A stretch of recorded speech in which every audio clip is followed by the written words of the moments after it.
One challenge facing Singapore's economy is the stability of its residential mortgage portfolio in the event that interest rates should increase. Some analysts are concerned that Singaporean households have overextended themselves in terms of debt, especially home mortgage debt. The Monetary Authority of Singapore, or MAS, has restricted borrowing by imposing lending rules on the banks known as Total Debt Servicing Ratio, or TDSR. Recently, MAS Managing Director Ravi Menon said that it's still premature to consider removing any of the cooling measures that are in place.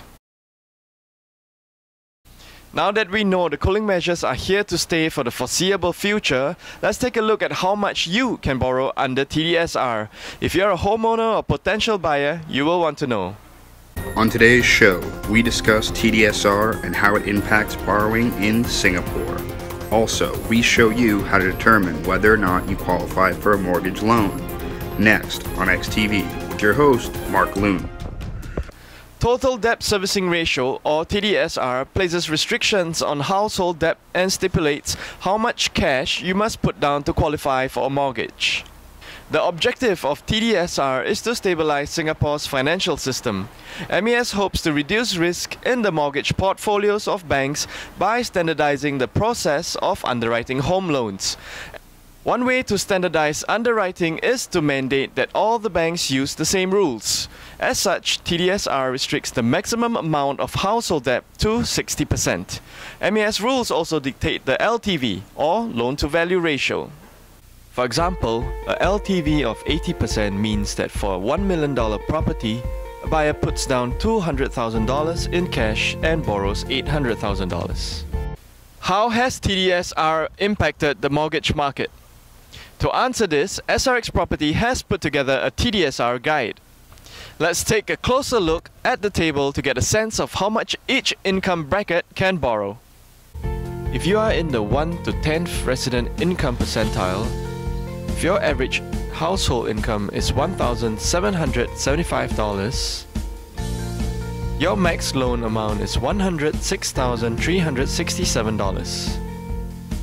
This translates to a max purchase price of $132,959. You are eligible to purchase a 3-room BTO in a non-mature estate. As we move into a higher income bracket, the borrower has more options and the TDSR rules diverge for HDB and private loans. For example, if your household earns $6,863 per month on average, you are in the 31st to 40th income percentile. This makes you eligible for a maximum HDB loan of $411,267 and a maximum purchase price of $514,084. At this price, you can buy a 5-room HDB resale or BTO in a mature estate. On the other hand, in the same income bracket, you qualify for a greater loan amount if you purchase a private home. At an income of $6,863 per month, you are eligible for a private loan up to $917,013, and this translates to a maximum purchase price of $1,146,266. With this type of loan and purchase price, you can buy a 3-room condo in the outside central region. The reason for this loophole in HDB versus private loans has to do with stricter lending requirements for HDB buyers. Specifically, the lower loan tenure of 25 years for HDB means a higher monthly loan repayment, which in turn leads to higher minimum household income. Also, the mortgage servicing ratio, or MSR, of 30% applies only to HDB financing. This requires a higher minimum household income to service the same amount of loan. We see the same scenario in the 51st to 60th income percentile. If household earns $10,108 per month on average, you are eligible for a maximum HDB loan of $605,725, but a private loan of $1,350,601. This is the difference between an executive HDB flat and a mass market condo It is interesting to note that Singaporeans in the 40th to 100th percentile of income are eligible for loans to purchase private property. What about those in the top income percentile? What can they buy? Average household income in this bracket is $31,142 per month.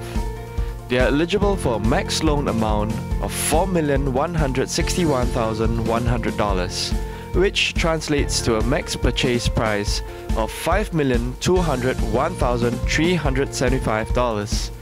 With this kind of loan, you can purchase a luxury condo in the core central region or a landed home. Now, what about your situation? It's fast and easy to calculate how much you can borrow under the TDSR rules by using SRX Properties TDSR calculator.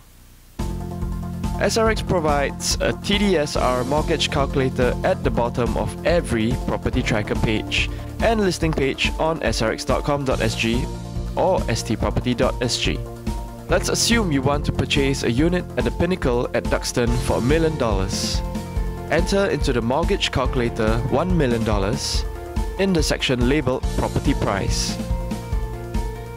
At this amount, you can see that the average monthly household income required is $13,349. The estimated monthly payment is $3,199. You change the amount of years to pay back the loan from 25 to 20, for instance, which increases the monthly payments and average monthly household income needed.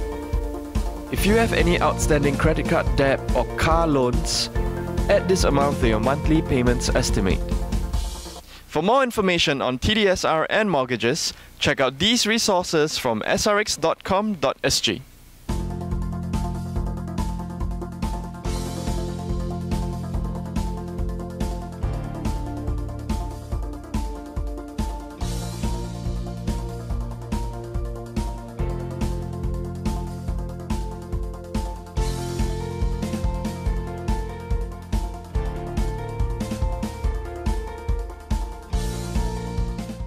That's all we have for you today. Thank you for watching this episode of XTV. And don't forget to track the value of your home on our free web app, My Property Tracker.